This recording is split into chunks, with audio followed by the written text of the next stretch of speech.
आज मैं फिर अभियान 40 IAS के यूट्यूब चैनल पर एक नए टॉपिक के साथ आया हूं। अभी ये स्क्रीन पर देख रहे होंगे कि ऑरेंज इकोनॉमी।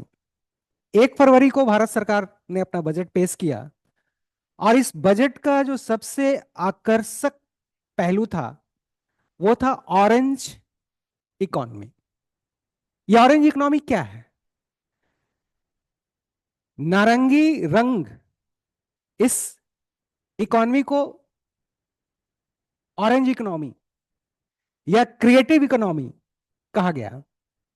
ऑरेंज यानी नारंगी रंग को रचनात्मकता और संस्कृति का प्रतीक माना जाता है।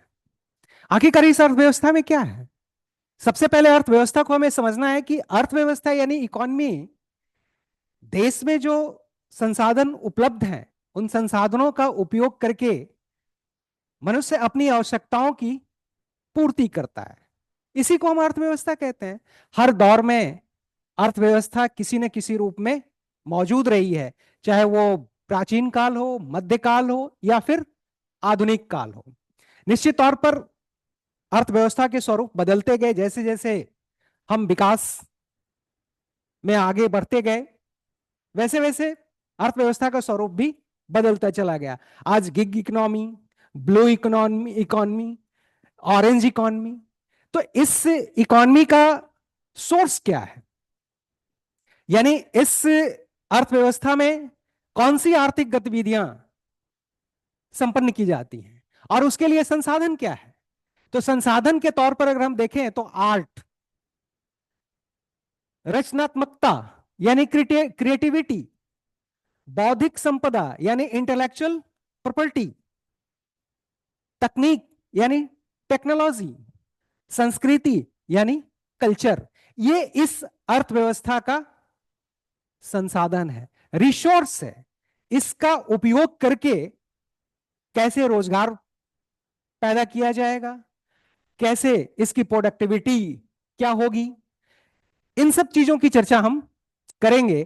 तो ये आर्ट, क्रिएटिविटी, संस्कृति, तकनीक और बौद्धिक संपदा ये संसाधन है। इसका कैसे उपयोग किया जाएगा जो अर्थव्यवस्था को इनहेंस करे, अर्थव्यवस्था का आकार बड़ा हो, अधिक से अधिक रोजगार पैदा हो।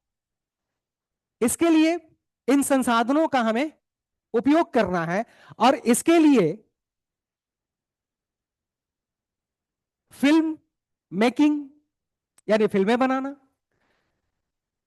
भारत का बॉलीवुड एक बहुत बड़ी इंडस्ट्रीज है जहां दुनिया में सबसे अधिक फिल्में बनाई जाती हैं। इसके बाद वीडियो गेम्स बहुत पॉपुलर हो रहा है। संगीत, म्यूजिक कंसर्ट्स आयोजित किए जाते हैं। ये इसका प्रोडक्ट है, इस ऑरेंज इकोनॉमी का। Architecture, fashion designing, painting, software developing और डिजिटल कंटेंट क्रिएशंस, ये इस अर्थव्यवस्था के प्रोडक्ट्स हैं। आपको पता है कि फिल्म एक रोजगार पैदा करने वाला एक बहुत बड़ा प्लेटफॉर्म है। इसके अलावा वीडियो गेम्स, संगीत, म्यूजिक कंसर्ट्स का आयोजन किया जाता है जो कि अर्थव्यवस्था को इनहेंस करता है, अर्थव्यवस्था की प्रोडक्टिविटी को बढ़ाता है। इसके बाद आर्किटेक्चर है, इसके बाद फैशन डिजाइनिंग है, डिजिटल कंटेंट क्रिएशन है, सॉफ्टवेयर है, सॉफ्टवेयर डेवलप करना, ये इस अर्थव्यवस्था का उत्पाद है। और इसके लिए भारत सरकार की क्या योजना है, भारत सरकार क्या करना चाहती है? इस बार के बजट में भारत सरकार ने इसकी पूरी रूपरेखा देश के सामने रखी है। उसकी क्या योजना है?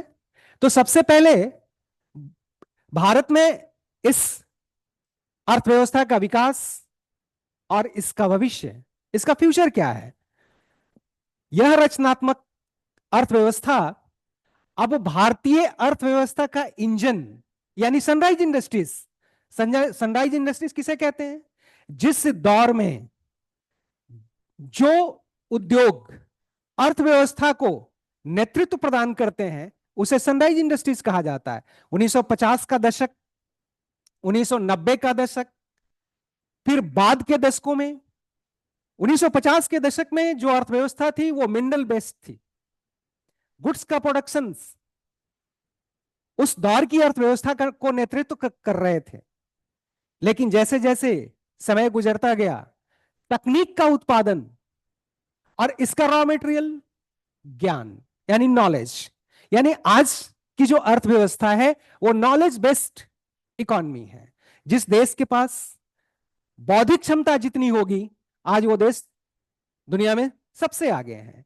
इसलिए ये जो ज्ञान आधारित अर्थव्यवस्था, यानी आज के दौर की जो सनराइज इंडस्ट्रीज है वो स्पेस टूरिज्म है, इंसाइक्लोपीडिया है, सोशल मीडिया है, ये आज की अर्थव्यवस्था को नेतृत्व प्रदान कर रहे हैं। इसलिए और इसे एक तकनीकी रूप से दक्ष बनाना है और भारत को दुनिया का सबसे बड़ा क्रिएटिव हब बनाना है। यह भारत सरकार का लक्ष्य है। देश में एवीजीसी सेक्टर, यानी इस प्रकार के सेक्टर की पहचान की गई है। एवीजीसी, इस सेक्टर में एनिमेशंस, विजुअल इफेक्ट्स, गेमिंग और कॉमिक, इसको शामिल किया गया है, इस पर फोकस किया गया है। और इसके लिए भारत सरकार की क्या योजना है, मैं उन योजनाओं को पॉइंट आउट किया है, जिसमें इस क्षेत्र को प्रोत्साहित करने के लिए सरकार ने मुंबई स्थित Indian institute of creative technology के साथ मिलकर एक बड़ी परियोजना शुरू की जाएगी। यह भारत सरकार की योजना है। 500 कॉलेज में एडवांस लैब बनाए जाएंगे, जिसमें बचपन से ही छात्र छात्राओं को एनिमेशन, गेमिंग और वीडियो एडिटिंग जैसे कौशल सीखने का अवसर मिलेगा और वहां इस प्रकार की प्रशिक्षण दिए जाएंगे। इसके बाद देश में डिजाइनिंग उद्योग, जिस प्रकार देश के अंदर जो डिजाइनिंग इंडस्ट्रीज है वो तेजी से बढ़ रही है, उसके विस्तार को देखते हुए यूपी में नेशनल स्कूल ऑफ डिजाइन की स्थापना का प्रस्ताव किया गया है। इसके बाद सरकार का लक्ष्य है 2030 तक इस क्षेत्र में 20 लाख प्रोफेशनल को तैयार करना। देश के 15,000 माध्यमिक विद्यालयों में एवीजीसी यानी एनिमेशंस, विजुअल इफेक्ट्स, ये ग्राफिक्स और इस प्रकार ये कॉमिक जैसे सेक्टर्स को शामिल किया गया है। आज ओटीटी प्लेटफॉर्म हो, मोबाइल गेम्स हो एंड सोशल मीडिया ने कंटेंट का एक बड़ा उद्योग खड़ा कर दिया है और देश की अर्थव्यवस्था में इसका एक महत्वपूर्ण योगदान है। आज निष्कर्ष के तौर पर अगर हम देखें तो सरकार की यह पहल देश की रचनात्मक प्रतिभाओं को एक वैश्विक पहचान दिलाने और युवाओं के लिए रोजगार के नए अवसर खोलने की दिशा में एक बड़ा कदम यह साबित होने जा रहा है। भारत के युवाओं को एक वैश्विक पहचान मिलेगी, इस इंडस्ट्रीज को एक बड़ा प्लेटफॉर्म मिलेगा और निश्चित तौर पे जो प्रतिभाएं हैं जो बिल्कुल ही ज्ञान आधारित हैं, निखर कर दुनिया के सामने आएगी और भारत की एक नई पहचान बनेगी। Thank you. इस चित्र के माध्यम से मैंने ऑरेंज इकोनॉमी को समझाने का प्रयास किया है और मुझे उम्मीद है कि ये पूरा कॉन्सेप्ट्स आपको समझ में आया होगा। मुझे आपके कमेंट्स का इंतजार है, मुझे आपके एडवाइस का इंतजार है।